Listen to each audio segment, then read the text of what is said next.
Price lord. ಕರ್ತನ ನಾಮಕ್ಕೆ ಸ್ತೋತ್ರ ಉಂಟಾಗಲ್ಪಡಲಿ. ಪ್ರೀತಿಯುಳ್ಳ ದೇವಜನರೇ, ಯೇಸು ಕ್ರಿಸ್ತನ ಹೆಸರಿನಲ್ಲಿ ನಾನು ನಿಮ್ಮನ್ನು ವಂದಿಸುತ್ತೇನೆ. ಯೆರೆಮೀಯ 17ನೇ ಅಧ್ಯಾಯ 10ನೇ ವಚನದಲ್ಲಿ ವಾಕ್ಯವು ಈ ರೀತಿಯಾಗಿ ಬರೆಯಲ್ಪಟ್ಟಿದೆ.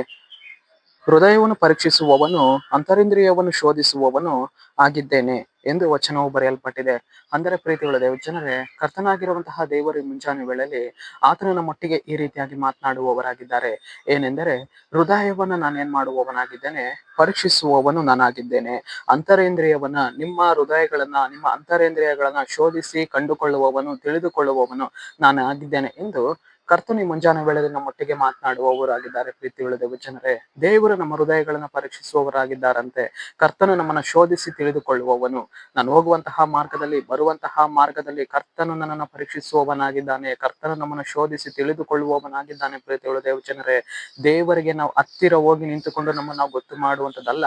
ಕರ್ತನು ನಮ್ಮನ್ನ ದೂರದಿಂದಲೇ ನಮ್ಮನ್ನ ಕಂಡುಕೊಳ್ಳುವವನಾಗಿದ್ದಾನೆ. ನನ್ನ ಮಗನು ಯಾವ ಒಂದು ಮಾರ್ಗದಲ್ಲಿ ನಡೆದು ಹೋಗ್ತಾ ಇದ್ದಾನೆ, ನನ್ನ ಮಗಳು ಯಾವ ಒಂದು ಮಾರ್ಗದಲ್ಲಿ ನಡೆದು ಹೋಗ್ತಾ ಇದ್ದಾಳೆ ಎಂದು ಕರ್ತನು ನಮ್ಮನ್ನ ದೂರದಿಂದಲೇ ಗ್ರಹಿಸಿಕೊಳ್ಳುವವನಾಗಿದ್ದಾನೆ. ಇವತ್ತು ನಮ್ಮ ಜೀವಿತದಲ್ಲಿ ನಾವು ಅಂದುಕೊಳ್ತೇವೆ, ನನ್ನ ಹೃದಯವನ್ನ ಯಾರು ತಿಳಿದುಕೊಳ್ತಾರೆ, ನನ್ನ ಅಂತರ್ಯವನ್ನ ಯಾರು ಗ್ರಹಿಸಿಕೊಳ್ತಾರೆ ಎಂದು ಅನೇಕ ವಾರ್ತೆ ನಾವು ನೆನೆಸ್ತೇವೆ. ಆದರೆ ನಮ್ಮ ಹೃದಯವನ್ನ ತಿಳಿದುಕೊಳ್ಳುವವನು, ನಮ್ಮ ಹೃದಯದಲ್ಲಿರುವ ವೇದನೆಯನ್ನ ಗ್ರಹಿಸಿಕೊಳ್ಳುವವನು, ನಮ್ಮ ಹೃದಯದಲ್ಲಿರುವ ಆಲೋಚನೆಗಳನ್ನ ತಿಳಿದುಕೊಳ್ಳುವವನು, ಬಲ್ಲವನು ಆತನಾಗಿದ್ದಾನೆ. ನಮ್ಮ ಅಂತರ್ಯವನ್ನ ಶೋಧಿಸಿ ತಿಳಿದುಕೊಂಡವನು ಆತನಾಗಿದ್ದಾನೆ. ಪ್ರೀತಿಯುಳ್ಳ ದೇವಜನರೇ, ದೇವರೇ, ನನ್ನ ಹೃದಯವನ್ನ ನೀವು ತಿಳಿದುಕೊಂಡಿದ್ದೀರಿ, ನನ್ನ ಅಂತರ್ಯವನ್ನ ನೀವು ಗ್ರಹಿಸಿಕೊಂಡಿದ್ದೀರಿ, ನೀವು ನನಗೆ ಸಹಾಯ ಮಾಡ್ರಿ, ನನ್ನಲ್ಲಿರುವ ಕಾರ್ಯಗಳನ್ನ ಮಾರ್ಪಡಿಸ್ರಿ ಎಂದು ಹೇಳುವಾಗ ಕರ್ತನಾತ್ಮನು ನಮ್ಮ ಹೃದಯಗಳನ್ನ ಬಲಪಡಿಸುವವನು ಆತನಾಗಿದ್ದಾನೆ.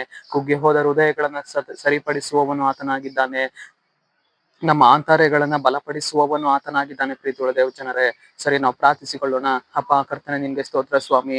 ಈ ಮುಂಜಾನೆ ವೇಳೆಯಲ್ಲಿ ದೇವರೇ, ಈ ವಾಕ್ಯ ಭಾಗ ಸಂದೇಶವನ್ನ ನೋಡ್ತಾ ಇರುವಂತಹ ಜನಗಳನ್ನು ಸಂಧಿಸು ಕರ್ತನೆ. ನಿನ್ನ ಜನರ ಜೀವಿತದಲ್ಲಿ ಸ್ವಾಮಿ ನಿನ್ ಕಾರ್ಯವನ್ನ ಮಾಡಿ, ಹೃದಯವನ್ನ ಪರೀಕ್ಷಿಸಿ ತಿಳಿದುಕೊಳ್ಳುವವನು ನೀನಾಗಿದ್ಯಾ, ಆಂತರ್ಯವನ್ನ ಶೋಧಿಸಿ ತಿಳಿದುಕೊಳ್ಳುವವನು ನೀನಾಗಿದ್ಯಾ. ಅದಕ್ಕಾಗಿ ಸ್ತೋತ್ರ. ನಮ್ಮ ಹೃದಯದ ಆಲೋಚನೆಗಳನ್ನು ಎಲ್ಲವನ್ನು ತಿಳಿದುಕೊಂಡು ನಮ್ಮನ್ನು ನಡೆಸುವುದಕ್ಕಾಗಿ ಸ್ತೋತ್ರ. ನಜರೇತಿನ ಯೇಸುವಿನ ನಾಮದಲ್ಲಿ ತಂದೆಯ ದೇವರೇ, ಆಮೆನ್, ಆಮೆನ್.